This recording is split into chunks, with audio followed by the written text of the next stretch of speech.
mooy loolu laa tuddee le marché les banques.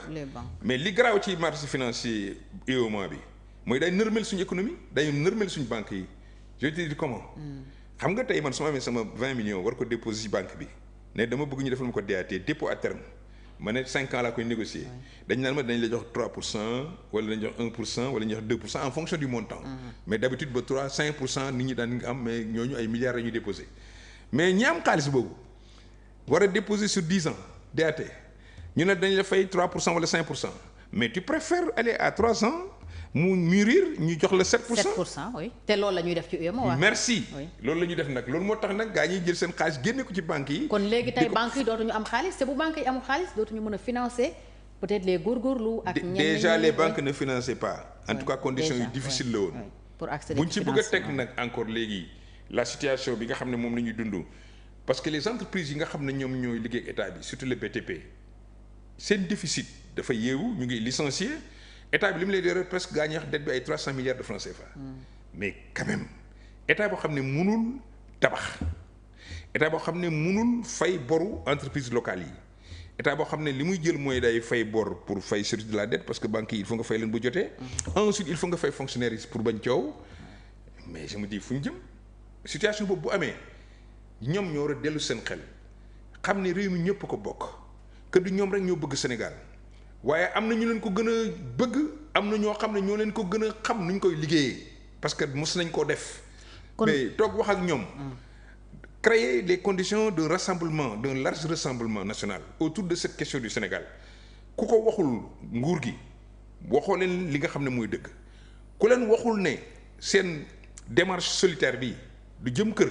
waxoo leen dëgg ku leen waxul ne le Sénégal doit se construire au centre avec tous ses enfants waxoo leen dëgg nañu bàyyi par parloo te jiital njëriñu Sénégal xam ne Sénégalais yi ñi kenn bonu fi c'est pas parce que tu étais avec Macky Sall que tu es mauvais c'est pas parce que tu es avec Ousmane Sonko que tu es bon ce manichéisme là dafa war a jógee ci affaire politique ñu xoolante entre Sénégalais xam ne on est dans une situation difficile il faut essayer d'en sortir on est obligé de s'en sortir. Et comme on est obligé il faut utiliser les moyens pour le faire et ne pas perdre du temps. kon su ma la déggee ni ñuy lebee ci marché UEMOA bi ak fi réew mi toll ak ni FMI téewee loxoom yow da nga ci am njàqare. mais njàqare réew moo xam ne chaque weer il faut nga lebi 150-200 milliards ci marché boo xam ne taux yi ñu lay jox bi ci gën a ndaw 6,7% la yenn yi yegg na ba 9% pour ñi nga xam ne d'accord nañ bàyyi seen xaalis fii ak 5 ans ak 10 ans. mais ñi nga xam ne seen xaalis dans 3 ans lañ leen koy fay ñooñu dañ leen fay 6,7%. alors que bailleurs de fonds yi dañ leen jox xaalis da ko jox ay 2% ay 2,5% fonds monétaire ak banque mondiale loolu la ñu leen leblee. amatoo ces facilités là de créance nga bëgg dem di jël xaalis bu cher mais fan ngay jëlee trésorerie boo ko fayee loolu moo indi suul bukki suuli bukki weer wu dee comme leb nañ xaalis il faut payer les intérêts. Donc le service de la dette. ñu obligé lebee xaalis pour faire face à cette nouvelle dette là. intérêt yi gën a bëri nga lebeyaat xaalis pour fay encore les dettes qui viennent. à ce rythme fan la ñu jëm bu FMI yéexee tëgg programme bu bees ak Sénégal jox ko financement. non crise économique et financière bu catastrophique déjà yegg si nañ ci. ñu ngi ci déjà li tax yegg si nañ ci mooy nit ñaa ngi koy ressentir ci seen dund. bu ñu demee ba état bi ci boppam bi nga xam ne moo waroon rassurer tout le monde nekk dans des difficultés ba li ko waroon moom munu ko mais bu boobaa. Il y a des états yoo xam ne dañ leen déclarer faillite ak banqueroute na dootuñu leen lebal. te mun nañ yegg ci loolu. mais bor yi boo ko yoree da nga koy fay te mënatoo ko fay nooy def ñi yor seen xaalis nekk à l'étranger ak agence yi nga xam ne ñoom loolu la ñuy surveiller mais kenn mënul tey seen làmmiñ et loolu c'est un problème boo xam ne il faut un consensus national pour que ñu seet par quelle voie le Sénégal mën a retrouver wu pour sortir de cette situation difficile dans laquelle nous sommes.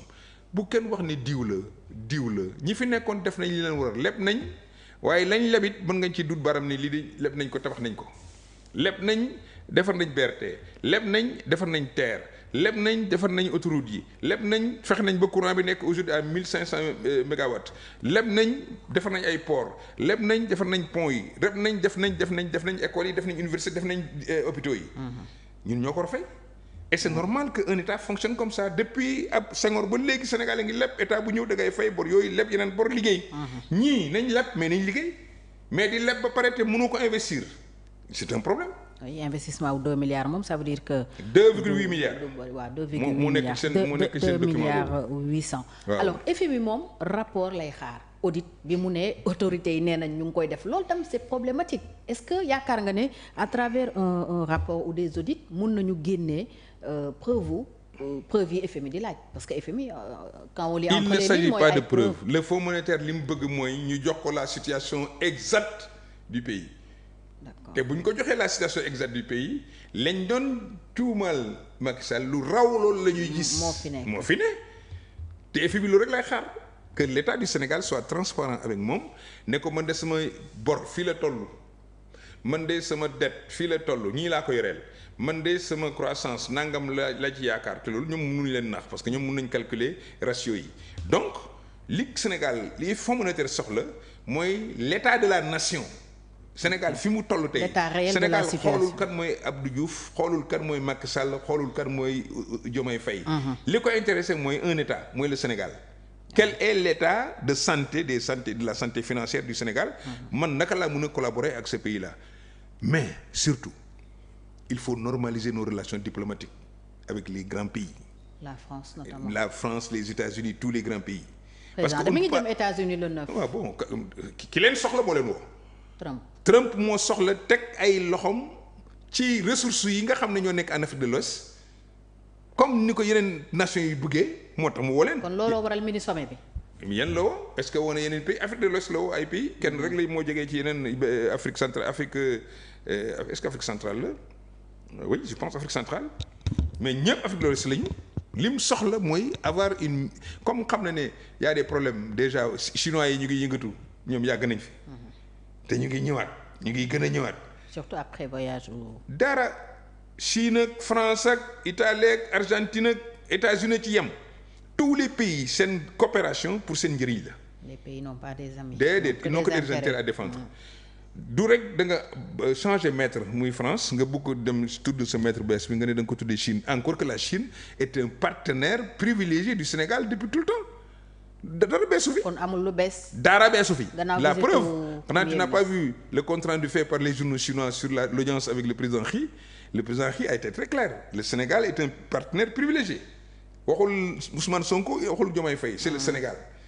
te li Chine def fii ak président Macky Sall je pense que nit ñi ngi ci seen teg seen bët na yokk dans l'intérêt du Sénégal si le gouvernement actuel ci tànk yooyu la nekk moi je les encourage et je les soutiens. Qu'ils s'ouvrent aux États-Unis tout en restant maanaam vigilant par rapport ak seen intérêt ñoom parce que n'oublie pas qu'il y a du pétrole il y a du gaz. Les Américains pétrole ak gaz fu mu am jaral na leen def guerre te def nañ ko yeneen pays. Oui. Avec nous c'est peut-être parler c'est discuter espérons que le président Diomaye Faye sera à la hauteur pour tenir le bon message à Trump par rapport aux intérêts du Sénégal. Il doit faire autant avec la France il doit faire autant avec l'Allemagne il doit faire autant avec toutes les autres nations réew doo tànn koy nekkal ak ko dul nekkal da ngay seet sa intérêt fu mu nekk nga dox ko tout en préservant les intérêts aussi de ton partenaire parce que nag ñun li ñu bëgg dafa yomb mënuñ ñu ne fay suñu intérêt dañ koy développer te gaa ñi du ñëpp duñu développer seen intérêt ci lëkkaloo ku nekk da ci war a gagner bien sûr partenariat gagnant-gagnant diplomatie bi daal war nañ ko xoolaat parce que bu diplomatie bi doxoon ñàkkul mun na am problème yi ñuy am au plan financier et économique et financier duñ ko am. Macky Sall Abdoulaye bi ñu jëlee pouvoir ñun ñoo fi nekkoon bi muy dem lu mu waxoon du ngeen fay salaire. peut-être waxoon na dëgg parce que man je ne suis pas un financier xaw ma lu xewoon finance nekkuma woon aussi ministre de l'économie et des finances mais gis naa ne Macky Sall bi mu toogee waxul. dafa dem France la dem poser problème yi France Sarkozy jox ko 89 milliards appui budgétaire. xaalis bu ñu remboursé mu ñibbi si xam naa def ay daabam ba yàlla dimbali ko mu installé wu ba xam mbir mi nu muy doxee davantage développé ñii itam war nañu mën a góorgóorlu France daf ñoo bëgg quand je daf ñoo bëgg intérêt la Sénégal ne France dafa Sénégal c'est capital pour la France. Bien sûr. Sénégal c'est capital pour les États-Unis il faut qu'on en profite en étant intelligent naxante ba li ñu yor nga teg ci sa loxo. faj say soxla say problème après nga toog négocier mais c'est pas des discours va-t-en-guerre contre les régimes tubaab ay les colonisateurs truc man ce discours là vraiment ça me gêne.